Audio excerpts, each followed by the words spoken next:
Sentire Media. Hello, you. You're listening to A History of Italy.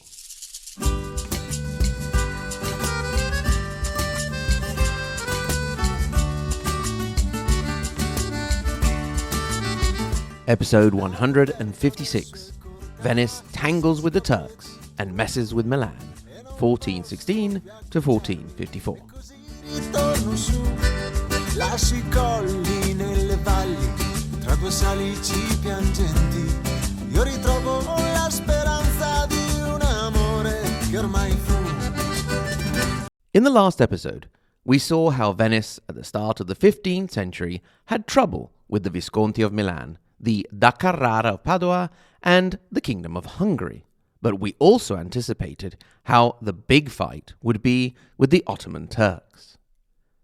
As the 1400s drew on, the practical and business-minded Venetians had managed to avoid all-out war with the Turks, but it hadn't been easy. In general, the Turks had been harassing ships from Christian countries, as the Christian countries had been doing, and also attacking Venetian colonies. In 1414, the Ottomans had attacked the Venetian colony of Negroponte and captured almost all of the 2,000 inhabitants. Venice would later manage to get back around 200 women, children, and elderly people, but the rest were sold into slavery. Another attack would come the following year. At this point, the Signoria, the government of Venice, were not at all pleased. So they nominated a man by the name of Pietro Loredan as an admiral and gave him a fleet. Officially, his was a diplomatic mission, in part to free the prisoners, but more in general, to reach a global agreement. But he was also permitted to fight back if attacked, or even attacked first, and he certainly was given the means to do so. The Venetian fleet set sail for the Ottoman port of Gallipoli, the starting point for most Ottoman raids. As the Venetian fleet came close to Gallipoli, Loredan claims that he signaled for peaceful talks, but he was attacked from the shore by poisoned arrows until the fleet started to bomb the attackers. The next day, an Ottoman fleet came out to meet the Venetians, who feigned a retreat, drew out the Turks, and then chased them back in again. Commander Loredan then sent an ambassador to complain about the treatment, but also to spy on the positions and strengths of the potential enemy. A truce was reached, and the Venetian ships would be allowed to move into shore and replenish their water supplies. The 29th of May, 1416 came along. As morning dawned, the Venetian ships headed to resupply. They were attacked. Once again, they feigned a retreat, and once again the Ottoman fleet gave pursuit. This time, when the Venetians turned to fight, the Ottomans did not make it back to safety. It was on. The Battle of Gallipoli raged from the morning of the 29th of May to 2 in the morning of the 30th. The Ottoman fleet was annihilated. The head commander, as well as most of the captains and the crews, were either captured or killed. The prisoners were then all executed. The estimates put the Ottoman dead at around 4,000. The Venetians lost 12 men. There were also Christians among those captured. Those who had been slaves were freed. The Aragonese and Genoese fighting for the Ottomans were hung, which is what one did with Genoese if one was Venetian. The mercenaries who fought with the Ottomans were impaled.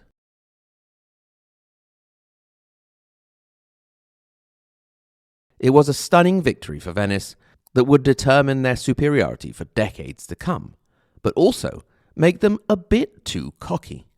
A rather risky frame of mind to be in, as we'll see. The Turks would manage to take the Venetian-controlled city of Thessalonica after a siege that lasted from 1422 to 1430, but no real war would break out again until the 1460s.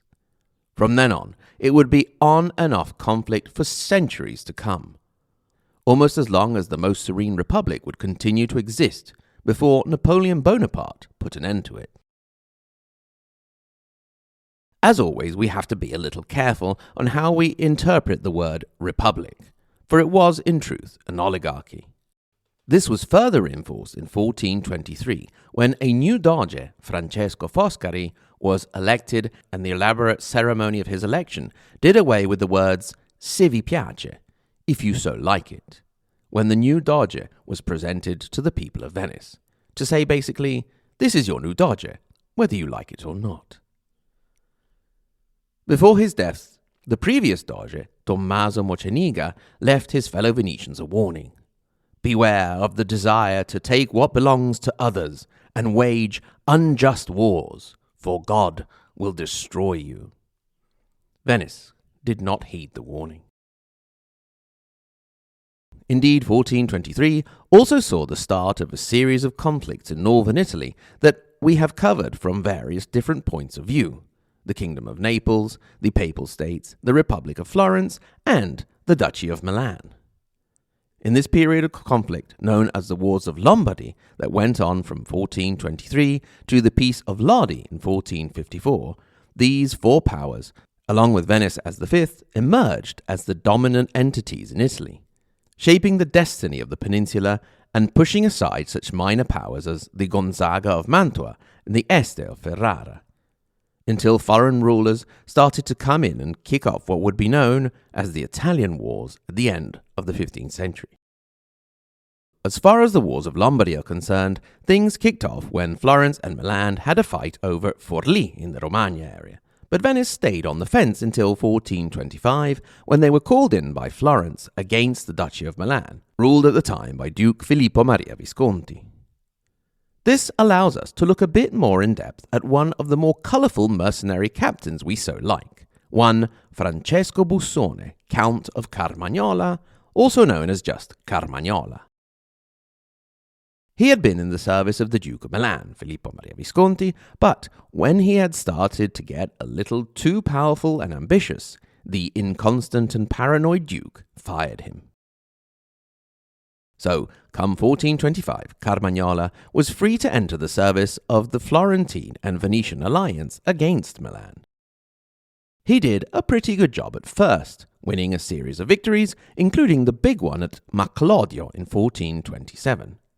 In this period, Venice reached its maximum western expansion, bordering on the river Adda. Then things started to go wrong. He lost a series of battles and opportunities to press advantages that were unclear to the Signoria of Venice, and as time passed, suspicions grew and his correspondence was put under observation. Whatever proof the authorities had of his guilt, which has been lost to us after a fire in the Palazzo Ducale, it must have been more than enough. At the start of April 1432, Carmagnola was called to Venice. He arrived at the palace of the Doge in the evening and was told that it was too late to see the Doge Francesco Foscari. Carmagnola made to go back to his gondola moored outside, but his way was blocked and he was invited to go in a different direction. "This is not my way," he is supposed to have said, to which the answer was, "Oh yes, this is the right way." Once he realized he was being led to the dungeons, all he had to say was, "I am lost." Francesco Busone, Count of Carmagnola, was beheaded on the 5th of May, 1432.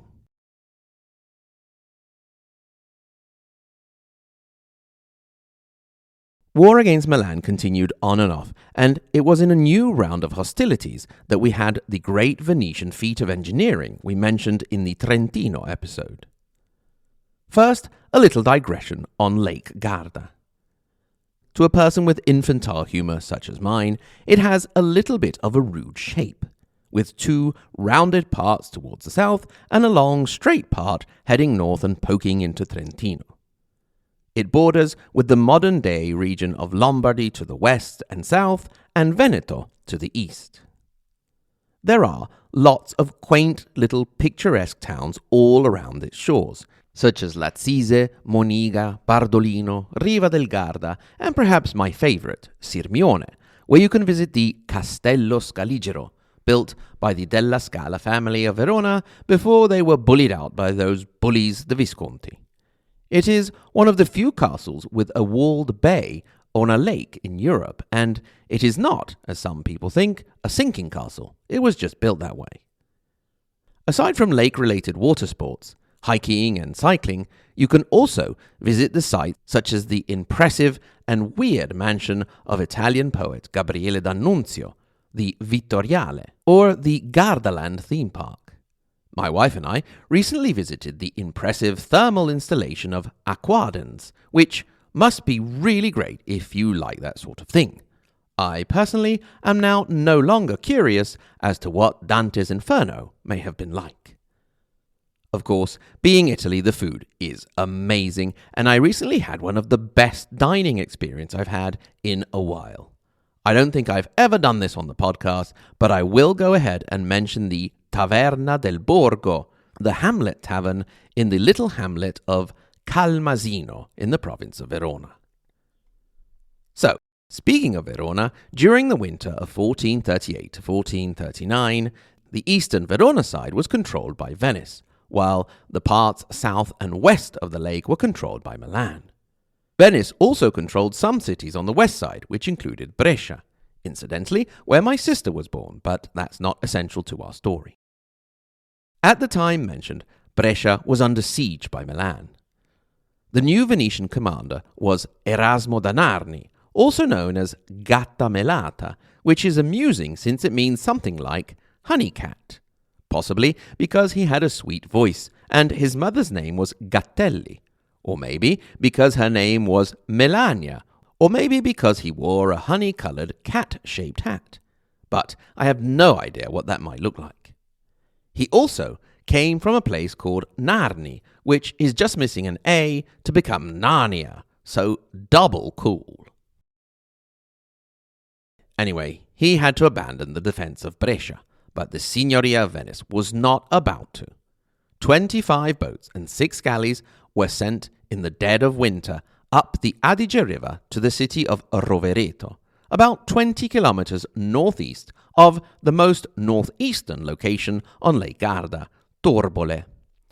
In Rovereto, the boats and ships were put on rollers, taken up to the alpine lake Loppio, across the lake, put on rollers again, taken up Monte Baldo, and from there slowly lowered down the side of the mountain into the lake at Torbole. This feat came at a great cost, but no boats were lost.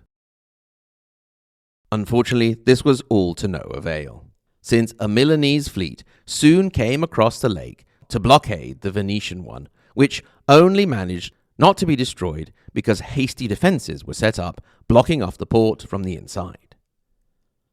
Although this operation was costly and useless, you will be pleased to know that Brescia was eventually relieved, although not before Venice lost Verona on their side of the lake. The war continued back and forth, with Duke Filippo Maria Visconti dying, as we have seen a few times. Not that he died a few times, we've just talked about it more than once. And Venice making it all the way to the walls of Milan before being beaten back by Francesco Sforza, then making a deal with Sforza, and finally a temporary pause in fighting with the Peace of Lodi. This would allow Venice once again to look away from the mainland to see what the Turks had been up to. It was worrying. We'll go there next time, but we'll also see how Venice underwent a bit of internal scandal as well, with a rare Doge deposition.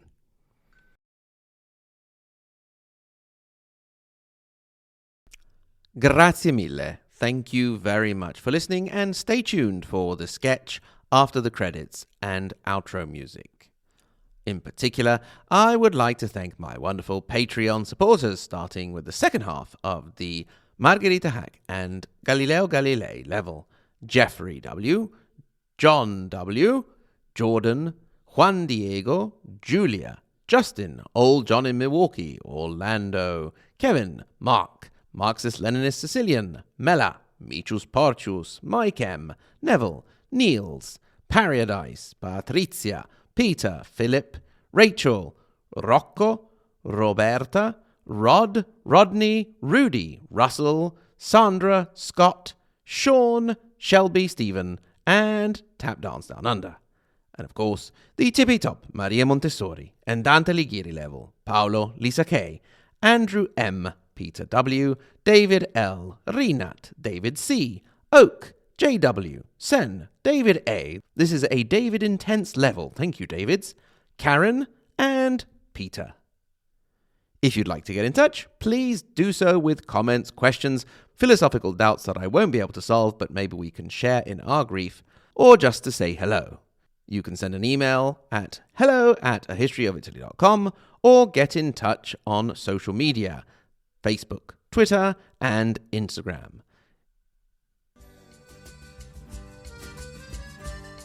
Once again, thank you very, very much for listening, and until next time, arrivederci.